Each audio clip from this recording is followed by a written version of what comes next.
Sejarah agama Konghucu di dunia. Agama Konghucu atau biasa disebut sebagai Rujao sudah ada sejak tahun 2000 sebelum Nabi Konghucu lahir. Raja dan para rakyatnya harus menjalankan upacara agama dan menjunjung tinggi moralitas yang sudah diajarkan oleh para leluhur raja. Sekitar pada tahun 551 sebelum Masehi, Nabi Konghucu lahir dan ditugaskan oleh Tuhan untuk menata kembali tata upacara agama Rujao dan mengajarkan kepada rakyatnya untuk agar berdamai dan hidup yang lebih sejahtera. Karena pada saat itu sedang terjadi perpecahan yang menyebabkan negara Tiongkok menjadi kacau balau.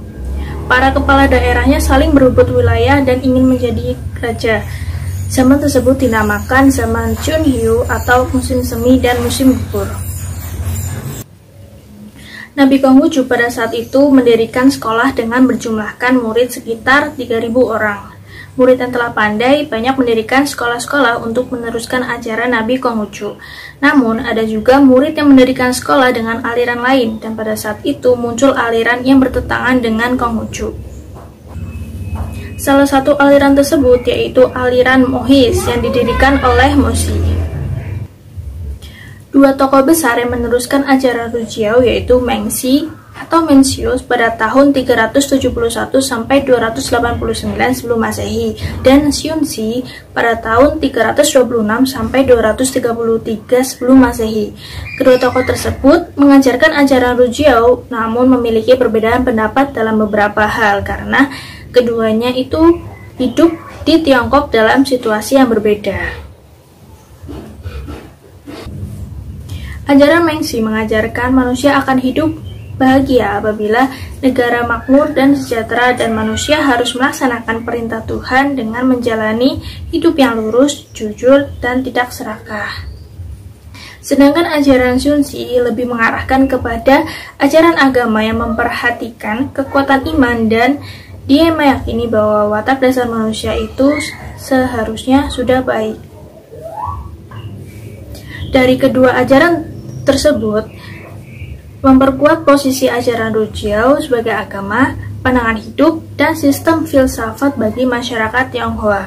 Pada awal dinasti Han, ajaran Rujao ini juga diserap oleh bangsa Jepang, Korea, Vietnam, sampai sekarang. Sejarah agama Konghucu di Indonesia. Di Indonesia, agama Konghucu diperkirakan masuk pada akhir zaman prasejarah. Hal ini dibuktikan dengan adanya penemuan benda-benda prasejarah seperti kapak sepatu yang terdapat di Indochina, yang membuktikan telah terjadinya hubungan antara kerajaan-kerajaan yang terdapat di daratan yang kita kenal sebagai Tiongkok dengan Indonesia. Pendiri dinasti pertama dalam sejarah Tiongkok kuno adalah dinasti Xia, yaitu merupakan orang Yunani nenek moyang bangsa Melayu. Masuknya Islam ke Indonesia banyak dibawa oleh orang Tionghoa dan agama asli mereka adalah Konghucu dan Tao. Jadi, masuknya agama Islam, Konghucu dan Tao yaitu secara bersamaan. Di zaman Orde Baru pada tahun 1967, pemerintahan Soeharto melarang segala bentuk macam kegiatan yang berbau tradisi dan kebudayaan Tionghoa di Indonesia. Perundang-undangan anti-Tiongkok pada nomor 14/1967 diperlakukan demi keuntungan dukungan politik dari orang-orang, terutama setelah kejatuhan PKI yang diklaim telah didukung oleh Tiongkok.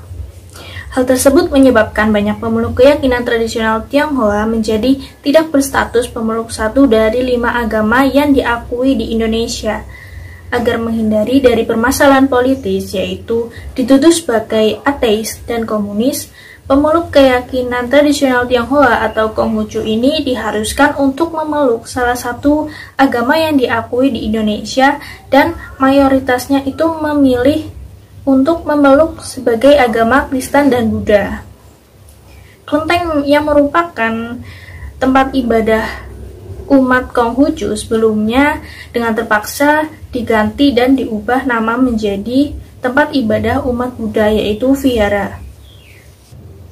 Secara de jure, keberadaan umat agama Konghucu kurang diakui di negara Indonesia. Misalnya, ketika mendapatkan hak-hak sipil, mereka selalu diperlakukan dengan aturan pada agama yang mereka bernaung di dalamnya. Beberapa hambatannya yaitu penganut agama Konghucu adalah ketika mau menikah, mencatat akta kelahiran, mendaftar sekolah, identitas mereka tidak diakui dengan alasan Konghucu merupakan bukan agama, melainkan sebuah aliran kepercayaan, kebudayaan, atau filsafat. Mereka mau tidak mau harus bergabung dan memilih agama yang bisa dilayani oleh pemerintah. Padahal beragama merupakan hak asasi setiap individu menurut agama yang diyakininya. Seiring berjalannya waktu, pasca Orde Baru, agama Konghucu mulai dikenal sebagai sebagian masyarakat Indonesia. Dan pada masa reformasi mulai dihidupkan kembali, sebab pada masa Orde Baru, Konghucu ada tetapi seolah-olah itu mati. Sejarah agama Konghucu di Banyumas. Di Banyumas, perkiraan agama Konghucu sudah lama ada sebelum kemerdekaan Indonesia. Hal tersebut dikarenakan jejak yang tampak jelas. Komunitas Tionghoa telah membangun sekolah-sekolah Tionghoa yang berdiri pada tahun 1920 sampai 1930. Dan ditemukan peninggalannya hingga saat ini seperti kelenteng-kelenteng yang ada di Banyumas. Organisasi Majelis Agama Konghucu di Indonesia atau disingkat sebagai MAKIN, Purwokerto cabang dari Majelis Tinggi Agama Konghucu di Indonesia didirikan tahun 1981. Sebelum MAKIN di Purwokerto didirikan, umat Konghucu di Banyumas belum secara jelas mengidentifikasi diri mereka sebagai umat beragama Konghucu. Kebanyakan dari mereka hanya mengikuti acara-acara ibadah kelenteng dari ajakan orang tua mereka. Mereka mengimani atas dasar agama Konghucu dari turun-temurun dengan berpartisipasi dalam kegiatan kelenteng. Pada saat Orde Baru, keluarnya Surat Edaran Menteri Dalam Negeri pada tahun 1978 berakibat kehilangannya kolom agama Konghucu di kolom KTP. Mereka terpaksa dengan menuliskan kolom agama selain agama Konghucu. Setelah Orde Baru berakhir, negara memperlakukan Konghucu lebih baik pada masa pemerintahan Presiden Abdurrahman Wahid. Hal ini membawa dampak baik bagi umat Konghucu di Banyumas, yaitu komunitas Tionghoa yang ada di Banyumas itu mampu membeli aset dan membangun sebuah gedung. Gedung-gedung pertemuan tersebut dianggap sebagai Purwokerto merupakan pulau tengah Pulau Jawa. Gedung tersebut bisa digunakan sendiri dan juga dijadikan pertemuan kegiatan umat Konghucu dari Jawa Tengah, Jawa Barat, maupun Jawa Timur. Populasi agama Konghucu di dunia kurang lebih ada 394 juta penganutnya. Pada tahun 2010, mayoritas masyarakat Cina menganut agama Konghucu sebanyak 60% dari populasi sebagian agama. Dari beberapa masyarakat Cina yang sarjana menganggap bahwa ajaran Konghucu sebagai humanis dan sekularis. Konghucu di sana bukanlah suatu agama, melainkan seorang maha guru yang ajarannya sangat diagungkan. Kemudian lanjut ke Indonesia. Berdasarkan sensus tahun 2010, dilihat dari peta persebaran umat Konghucu di Indonesia, populasi penganut agama Konghucu yaitu hanya 4-5% saja. Keberadaan penganut agama Konghucu di Indonesia hanya minoritas. Umat agama Konghucu di Indonesia merupakan para pemeluk dari agama yang bernama Konghucu yang berdomisili di negara Indonesia dan sudah menjadi warga negara Indonesia serta tertulis di KTP-nya beragama Konghucu dan bernaung di bawah Majelis Tinggi Agama Konghucu atau MAKIN atau komunitas lainnya. Di Indonesia memiliki kelenteng bernama Kwan Sing Bio yang merupakan salah satu kelenteng terbesar di Asia Tenggara dan berdiri pada tahun 1773. Lokasi kelenteng tersebut berada di Tuban, Jawa Timur, Indonesia.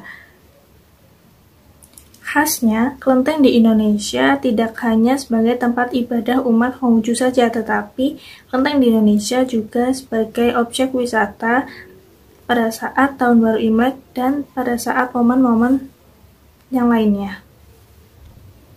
Kemudian kita lanjut ke Kabupaten Banyumas. Menurut data sensus dari Badan Pusat Statistik Provinsi Jawa Tengah pada tahun 2015, populasi penganut agama Konghucu di Kabupaten Banyumas yaitu sekitar 85 orang. Komunitas Konghucu di Banyumas berbeda dengan yang lainnya. Mereka itu menetap dan berpencar di berbagai kampung. Kebanyakan dari mereka menyatu dengan masyarakat Jawa yang ada di kampung yang lokasinya dekat dengan pasar-pasar setempat. Hanya belakangan ini saja muncul perumahan yang ditinggali oleh komunitas Tionghoa. Di Kabupaten Banyumas memiliki tempat ibadah yang berunsur Tionghoa atau kelenteng terdapat 3 buah, yaitu berada di Kecamatan Banyumas, Kecamatan Sukaraja, dan kecamatan yang ada di Purwokerto. Umat Konghucu biasanya melakukan peribadatan di kelenteng Hokbyo yang terletak di Kecamatan Purwokerto Timur. Lokasi kelenteng tersebut mudah ditemukan karena berada di seberang Pasar Wage yang merupakan pasar terkenal di kota Purwokerto. Selain itu, di Kabupaten Banyumas memiliki kelenteng yang bernama Boentekbyo yang terdapat di Banyumas, yang mana kelenteng tersebut memiliki kebudayaan kejawen. Kejawen hakikatnya adalah suatu filsafat di mana keberadaannya sudah ada sejak orang Jawa berada.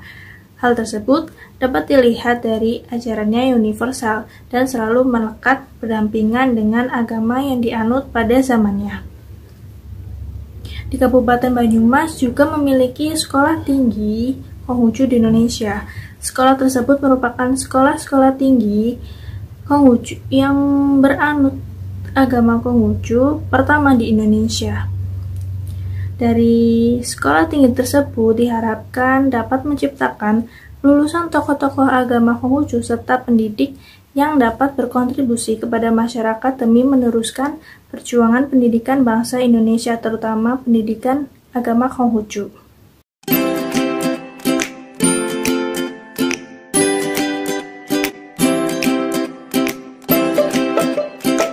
Yang pertama yaitu ajaran tentang Tuhan. Nah, dalam agama Konghucu, Tuhan itu disebut dengan Tian atau Shanti. Nah, pembicaraan tentang Tuhan ini terdapat di dalam kitab Shi Jing atau kitab puisi. Nah, dalam kitab tersebut dikatakan bahwa kekuatan dan bimbingan dari Tian atau Tuhan Yang Maha Esa itu sangat dalam dan di luar dari jangkauan suara, sentuhan, ataupun penciuman. Nah, Tuhan dalam ajaran Konghucu ini artinya adalah dilihat itu tidak tampak, didengar tidak terdengar, namun tiap wujud itu tiada yang tanpa dia. Itu ajaran tentang Tuhan. Ada beberapa pengertian iman. Yang pertama yaitu adalah iman adalah jalan suci Tian atau jalan suci Tuhan. Nah, yang kedua yaitu iman berfungsi menggerakkan hati manusia ke arah yang lebih baik. Kemudian yang ketiga, iman itu dapat diperoleh kalau manusia itu dapat berbuat hal-hal yang baik. Nah, yang keempat, untuk dapat menggembirakan orang tua, manusia itu harus terlebih dahulu memenuhi dirinya dengan iman. Etika dalam agama Konghucu. Di dalam etika ini berisi ajaran tentang yang pertama cinta kasih atau rasa kebenaran. Nah, jadi di sini diajarkan manusia itu harus memiliki cinta kasih kepada sesama manusia. Yang kedua yaitu rasa solidaritas, senasib atau sepenanggungan. Di sini Konghucu mengajarkan agar orang itu menempatkan rasa solidaritas ini di tempat yang teratas. Nah, kemudian yang ketiga yaitu adalah sopan santun, tata krama, dan budi pekerti. Yang keempat, Konghucu mengajarkan agar orang itu berlaku hikmat dan santun kepada siapa saja sebagaimana dia hikmat ketika sedang menyelenggarakan upacara kepada leluhur mereka. Nah, kemudian ada bijaksana atau kebijaksanaan. Nah, tentang bijaksana ini, Konghucu itu berkata, bila kita melihat orang yang bijaksana, nah maka kita harus berusaha untuk menyamainya. Nah, yang terakhir yaitu kepercayaan. Maksudnya yaitu adalah rasa dapat dipercaya oleh orang lain. Artinya, seseorang itu tidak hanya dapat dipercaya bagi dirinya sendiri, tetapi juga dapat dipercaya bagi orang lain. Kemudian ajaran Konghucu yang keempat yaitu eskatologi dalam agama Konghucu. Nah, jadi ajaran ini tuh mengajarkan tentang manusia yang hidup pasti akan mengalami kematian. Nah, gambaran Konghucu tentang eskatologi ini itu sangat sederhana. Bahasanya seperti ini. Jadi, untuk mengenal eskatologi, manusia itu harus mengenal dirinya terlebih dahulu. Nah, kalau seseorang sudah mengenal dirinya, otomatis dia akan mengenal dunia yang berada di luar dirinya. Itu adalah gambaran tentang ajaran eskatologi dalam agama Konghucu. Selanjutnya yaitu adalah hari besar dalam agama Konghucu. Nah, hari besar di dalam agama Konghucu itu yaitu adalah Hari Raya Imlek. Ini adalah suatu cara perayaan Tahun Baru Cina yang dirayakan pada tanggal 1 dan bulan 1 menurut penanggalan Imlek. Nah, pada Hari Raya Imlek ini, umat Konghucu itu diwajibkan untuk melakukan sembahyang, baik di rumah ataupun di tempat-tempat ibadah seperti kelenteng. Nah, kemudian ada 3 jenis sembahyang dalam agama Konghucu. Yang pertama yaitu adalah sembahyang pengucapan syukur atau sembahyang yang dilakukan oleh umat Konghucu di setiap pagi, sore, dan pada saat menerima rezeki. Nah, kemudian sembahyang yang kedua yaitu adalah sembahyang besar pada hari-hari kemuliaan Tian atau pada hari-hari kemuliaan Tuhan. Kemudian yang ketiga yaitu ada sembahyang Cap Gomeh atau sembahyang ini dilaksanakan sebagai tanda penutupan perayaan Tahun Baru Imlek. Ya, selanjutnya yaitu adalah ritual peribadatan dalam agama Konghucu. Nah, jadi makna atau tujuan dari peribadatan dalam agama Konghucu yang pertama mendekatkan diri kepada Tuhan Yang Maha Esa.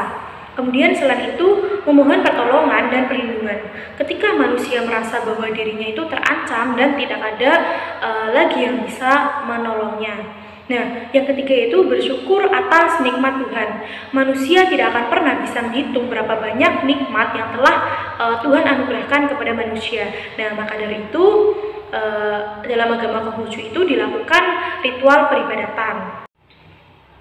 Dalam agama Konghucu juga itu tidak hanya mengajarkan tentang Tuhan dan hal-hal yang berhubungan dengan dunia tidak nyata, tapi juga dalam agama Konghucu itu mengajarkan tata cara tentang sembahyang pada hari Raya Imlek dan sembahyang pada hari-hari kemuliaan.